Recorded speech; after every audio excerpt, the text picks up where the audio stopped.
आज के इस विशेष प्रेस वार्ता में आप सभी पत्रकार बंधुओं का हार्दिक अभिनंदन है। आज का जो यह प्रेस वार्ता है, कुछ महत्वपूर्ण बिंदुओं पर हम आप लोगों से चर्चा करने के लिए आप लोगों को बुलाए हैं।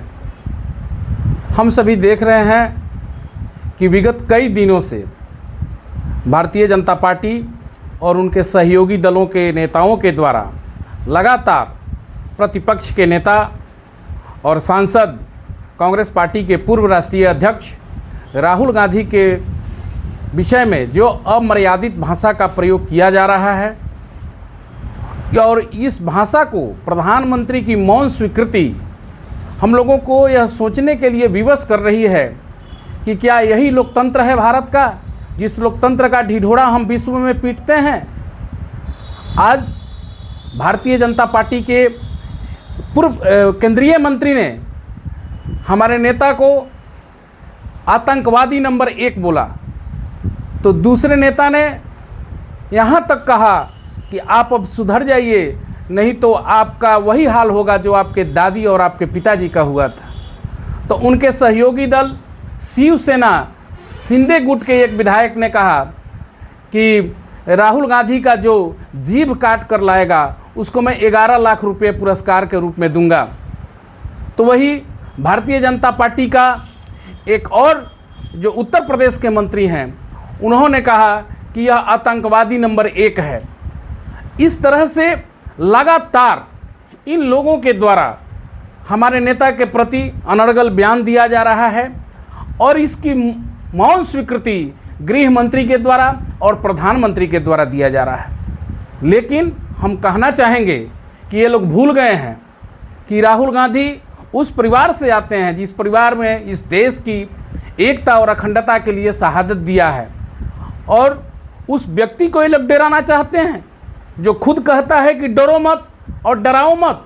उनका तो नारा है डरो मत और डराओ मत। डरता गांधी कभी नहीं डरता है, डरते हैं गोडसे जैसे लोग।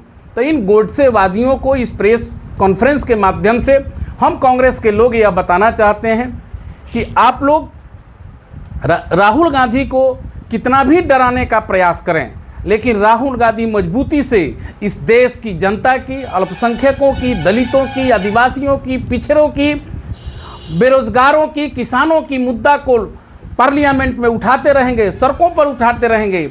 आप कितना भी दबाने का प्रयास कीजिए, राहुल गांधी दबने वाले नहीं है। यह भारत का लोकतंत्र है और भारत की लोकतंत्र की आत्मा जनता में बसती है।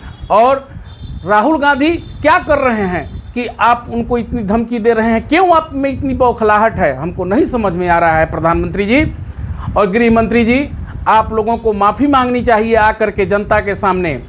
और मैं इस प्रेस कॉन्फ्रेंस के माध्यम से प्रधानमंत्री से कहूँगा कि वक्त अभी भी है, आप अपने सदस्यों को, अपने नेताओं पर अंकुश लगाइए, क्योंकि इससे राहुल गांधी की छवि पर कुछ प्रभाव नहीं पड़ने वाला है।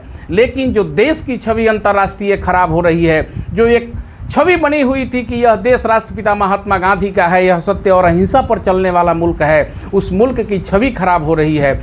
इसलिए पुनः मैं एक बार प्रधानमंत्री से निवेदन करूंगा कि आप इस मुद्दे पर मौन तोड़िए और अपने कार्यकर्ताओं, अपने नेताओं पर अंकुश लगाइए। यह 2014 के बाद से जो यह शुरू हुआ है एक नफरत की राजनीति, यह राजनीति पूरे देश में इतना न फैल गया है कि अब गांव-गांव नफरत की राजनीति हो रही है। छोटे छोटे बच्चे नफरत की भाषा बोल रहे हैं। इसलिए भारत के लोकतंत्र को बचाने के लिए मैं प्रधानमंत्री से कहूंगा कि अभी वक्त है, आप अपने नेताओं पर अंकुश लगाइए और लोकतंत्र पर विश्वास करके सही मर्यादित भाषाओं का प्रयोग कीजिए।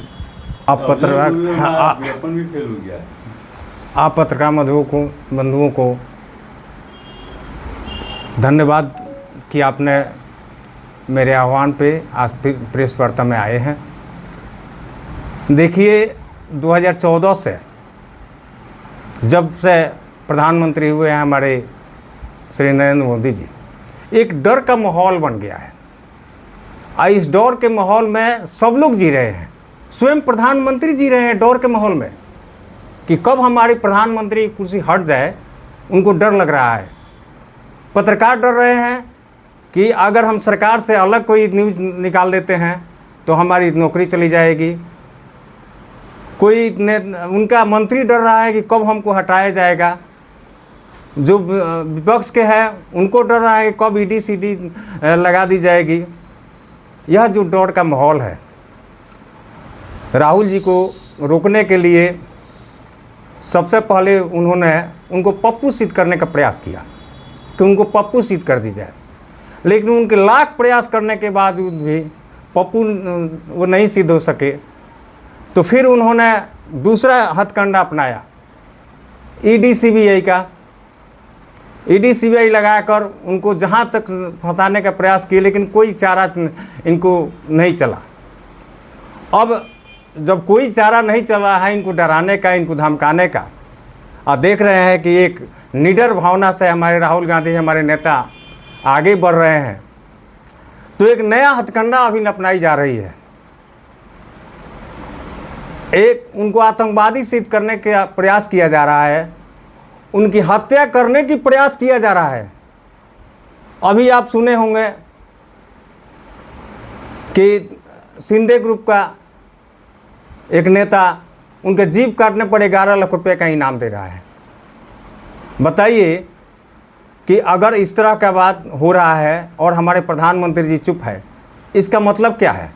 सीधी सीधी बात है कि वे इसमें स्वीकृति दे रहे हैं। कोई उनको आतंकवादी घोषित करने के फेर में है, कोई उनकी हत्या कराने के फेर में है कि हाँ आपकी दादी की जो हाल हुई वह हाल होगी। विशेष बात हमारे जिला उपाध्यक्ष शैलेश जी हैं, वे आने के लिए पत्रकार बंधुओं का हार्दिक अभिनंदन। जब से ये एनडीए सरकार सत्ता में आई है तब से राहुल गांधी के प्रति इसका नफरत का भावना, विरोधियों के प्रति नफरत का भावना और दबंगों आतंकवादियों को तरजीह देना और दूसरे श्रेणी का आतंकवादी पैदा करना इस सरकार का मुख्य एजेंडा है। और नहीं तो वीरप्पन जैसे आतंकवादी को सीधा कर दिया गया। दाऊद इब्राहिम धमकी देता था तो उसको देश निकाला कर दिया गया। और ये क्या कहते हैं कि वीरप्पन जैसे लोगों को सीधा कर दिया गया। ऐसे आता अफजल गुरु को फांसी से सुनाई गई। ऐसे तो घोषणा करके धमकी देकर जीभ काटना, हत्या करना, विरोधियों को प्रताड़ित करना, संसद में निलंबन कर देना 2 घंटा में, सरकार की डरी हुई ये एक डरी हुई सरकार का एक संदेश है और सोच है कि विरोधियों को किसी तरह सत्यानाश करो, बर्बाद करो या उसको दबा दो। ये स्वतंत्र भारत के लिए, आज़ाद भारत के लिए कभी शोभनीय नहीं है, संविधान का सरासर उल्लंघन है।